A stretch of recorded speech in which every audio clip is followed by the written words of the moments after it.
नमस्ते किसान भाइयों, घर की खेती चैनल में आप सभी का बहुत बहुत स्वागत है। आज हम जानने वाले हैं कि क्या पराली जलाना सही है, क्या इससे मृदा की गुणवत्ता पे कोई असर पड़ता है, और अगर पराली को ना जलाया जाए तो क्या इससे हम अपने खेतों के लिए ऑर्गेनिक खाद बना सकते हैं। इसी को जानने आज हम आ गए हैं ICAR भोपाल, जहाँ के साइंटिस्ट से हम सीधे जानेंगे क्या है डिकम्पोजिंग कल्चर। तो ये इस डिवीज़न का एक काम होता है कि isolation, screening, identification of micro organism and their utilisation for agriculture purposes, number 1। Number 2, हम लोग ऐसी प्रैक्टिसेस को आइडेंटिफाई करने की भी कोशिश करते हैं कि क्या करने से एग्रीकल्चर में कौन सी प्रैक्टिस करने की वजह से माइक्रोबियल डाइवर्सिटी, माइक्रोबियल एक्टिविटी जो है मिट्टी में जीवाणुओं की गतिविधि पे निगेटिव इफेक्ट पड़ता है। ठीक है, खराब कौन सा कर रहा है और अच्छा कौन सा कर रहा है, और तब हम लोगों को ये बताते हैं कि स्टॉप डूइंग दिस, ये काम करना बंद कीजिए, इससे नुकसान होता है। जैसे कि क्रॉप रेसिड्यू बर्निंग, ये दो तरफ से नुकसान करता है। हम हमेशा ये कहते हैं, हर बार हर प्लेटफॉर्म पे इस तरह से बहुत बताते हैं इसको कि एक तो टेम्परेचर जब बढ़ता है, मिट्टी के सरफेस का टेम्परेचर जब बढ़ता है तो इमीडिएटली सरफेस के ऑर्गेनिज्म जो है मरना शुरू हो जाते हैं। ठीक है, तो ये प्रॉब्लम जो है एक टाइम आएगा जब आप यही प्रैक्टिस को फॉलो करते रहेंगे, तो एक टाइम आएगा जब एकदम से ऑर्गेनिज्म का कंपोजिशन ही चेंज हो जाएगा।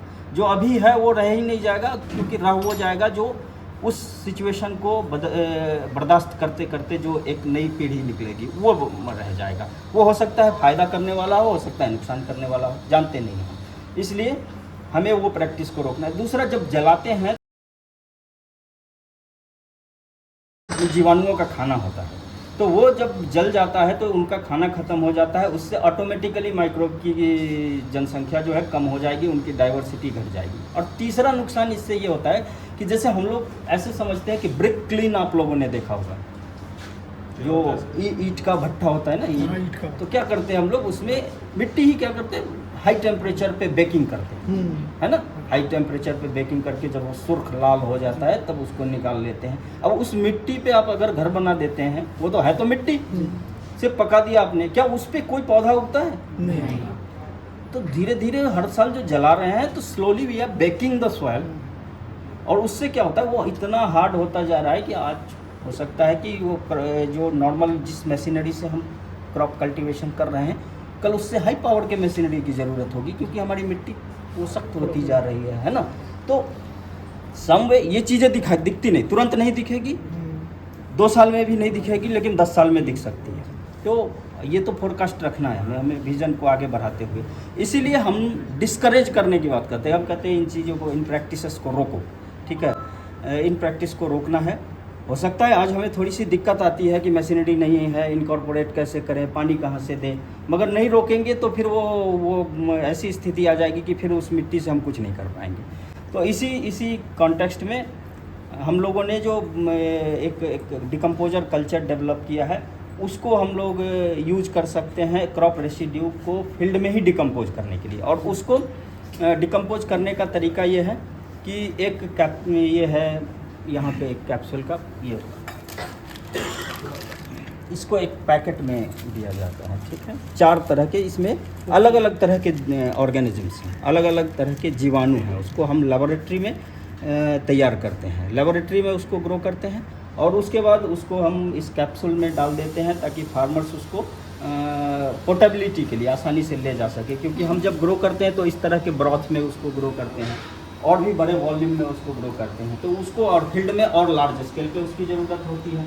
तो इतना तो फार्मर कैरी नहीं करेगा, इसलिए हमने इसको इस तरह के कैप्सूल्स में डाल दिया। ठीक है, अब क्या करना होता है, जब इसको फार्मर्स को यूज करना होता है तो उसमें गुड़, जानते होंगे आप लोग, गुड़ जो होता है ना, तो सबसे पहले खूब गर्म पानी कर लिया जाता है। 10 लीटर 20 लीटर पानी को गर्म कर लेना है। जब खौल जाए तो उसमें गुड़ डाल देना है।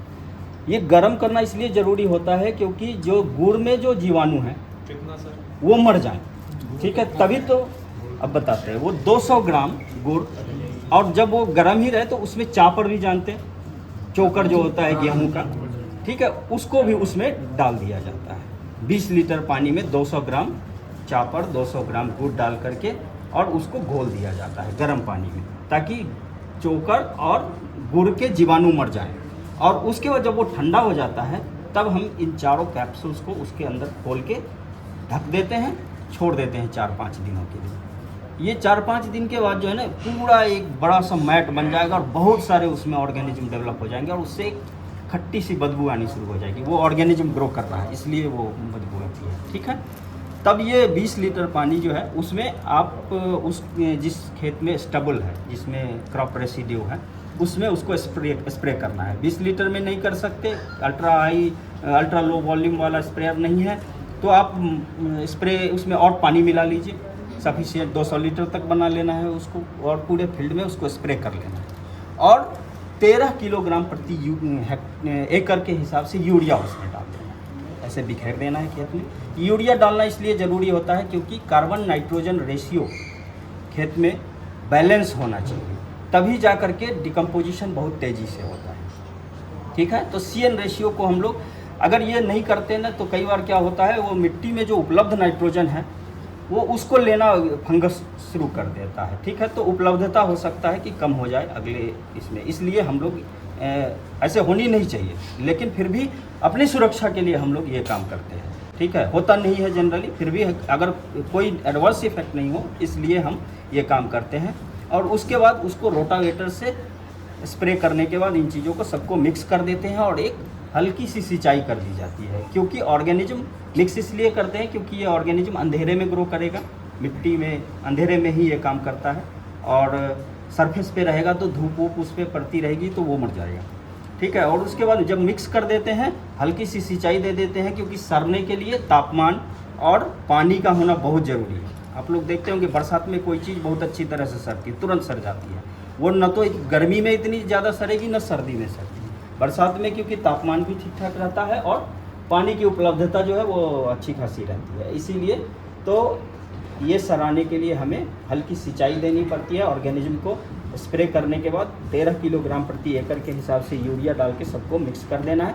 1 महीने के बाद आप उस खेत में सामान्य बुआई कर सकते हैं, ठीक है, इस कल्चर को डालने से। अभी 1-2 साल करने के बाद फिर मिट्टी में सारी जीवाणुओं की गतिविधि अच्छी हो जाती है। 2-3 साल के बाद उसमें कार्बन की उपलब्धता ज़्यादा बढ़िया होती है और न्यूट्रिएंट की तो बचत होती ही है उसमें।